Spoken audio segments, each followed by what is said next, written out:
एक बार एक वैज्ञानिक ने एक टिड्डे तो पकड़ा और उसे अपनी आवाज पर छलांग लगाना सिखाया। वैज्ञानिक टिड्डे से कहता कूदो, टिड्डा उसके आवाज सुनते ही जोर से छलांग लगा देता। अब वह वैज्ञानिक था तो प्रयोग करना बनता ही था। उन्होंने टिड्डे की छलांग पर प्रयोग किया। वैज्ञानिक ने उसकी एक टांग तोड़ दी और फिर बोला कूदो। अब टिड्डे की छलांग की दूरी कम हो गई।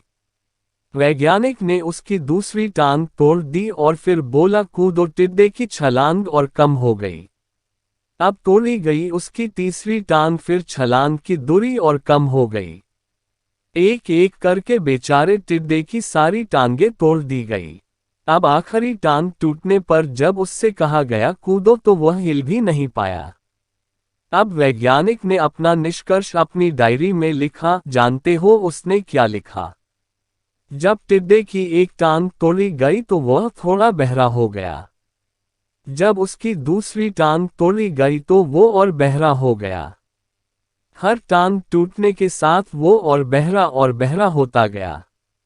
और सारी टांग टूटने के बाद वह बिल्कुल बहरा हो गया। अब जोर जोर से चिल्लाने का भी उस पर कोई असर नहीं हुआ।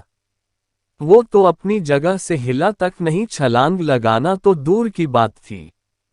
इस कहानी को सुनकर सभी को ऐसा ही लग रहा है ना कि क्या मूर्ख वैज्ञानिक था, इतनी सीधी सी बात उसे समझ में नहीं आई।